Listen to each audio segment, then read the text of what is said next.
રામ નારાયણ રામ। દિન પ્રતિદિન ધરતીની પરિસ્થિતિ વધુથી વધુ બગડી રહી છે। લોકો સમજી નથી રહી કે તેમના માટે શું યોગ્ય છે અને શું ખોટું। શ્રી શંકરજી કહે છે કે વ્યક્તિનો ધર્મ તેના મન અને હૃદયમાં વસેલો હોય છે। વ્યક્તિએ તેને અનુસરવો જોઈએ, પરંતુ રાતે વ્યક્તિએ ધ્યાન કરવું જોઈએ। જ્યારે વ્યક્તિ ખાવા પછી સૂવા જાય છે તો તેને બેડ પર બેસી ધ્યાન કરવું જોઈએ। આ પણ પૂજાનો એક પ્રકાર છે। મંદિરો અને મસ્જિદોમાં પૂજા અને નમાઝ પઢવાની જરૂર નથી। જે લોકો મસ્જિદમાં નમાઝ પઢી રહ્યા છે તેમને કુરાનમાં નમાઝ પઢવી જોઈએ, અઝાન નહીં પઢવી જોઈએ।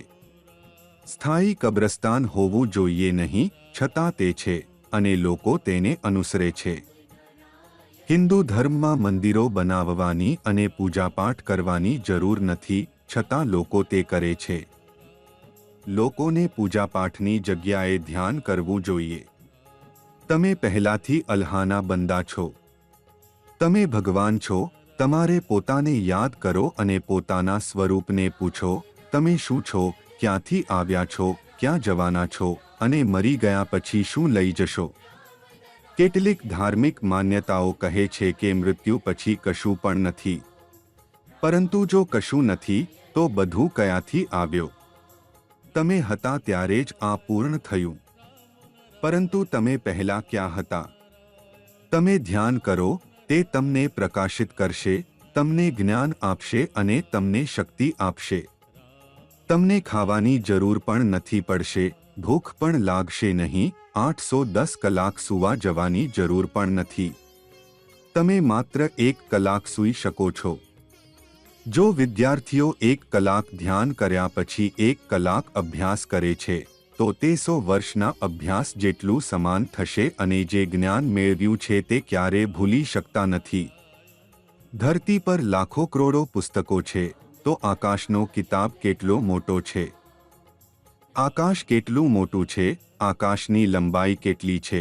આકાશ પૂરો એક ખાલી કિતાબ છે। તમામ તારાઓ એ એક કિતાબ છે।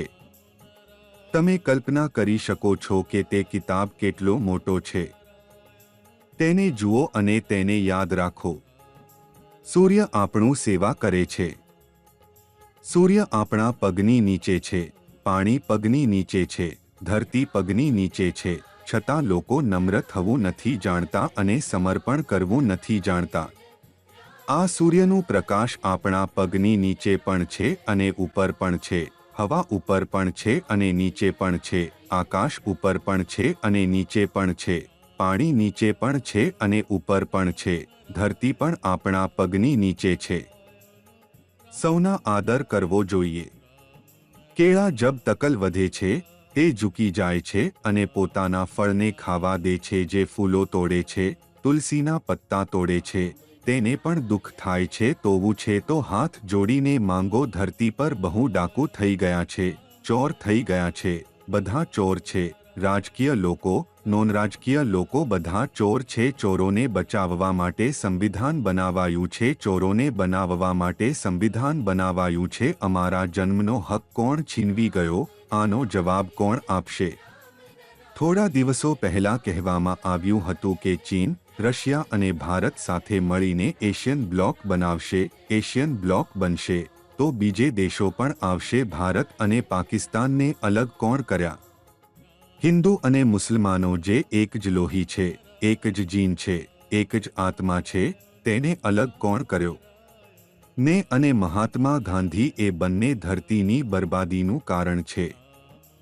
નહેરુનો પરિવાર બહારથી આવ્યો છે। નાથુરામ ગોડસેએ એ ગાંધીજીને મારી દીધા હતા અને તેને ફાંસી આપવામાં આવી હતી। જો ફાંસી ન આપવામાં આવી હોત તો નહેરુના પરિવારને સાફ કરી દેતા। દરેક વ્યક્તિ જન્મથી ધરતીની દરેક વસ્તુ પર તેનું હક ધરાવે છે। અમે બધાને આ જણાવવા માંગતા છે કે અમે અમેરિકાની નીતિથી આજ છીએ। દરેક વ્યક્તિએ મળીને સિસ્ટમને બદલી નાખવું જોઈએ। 3 ધર્મ મોટા છે, પરંતુ તેમના માટે અલગ અલગ પુસ્તકો બનાવવામાં આવ્યા નથી। બધા માટે એક છે, ધરતી એક છે, છોડ અને છોડના પાંદડા એક છે। જ્યારે કોઈ વ્યક્તિ બીમાર પડી જાય છે અને તેને લોહીની જરૂર પડે છે તો શું ધર્મ પૂછીને લોહી લેવાય છે?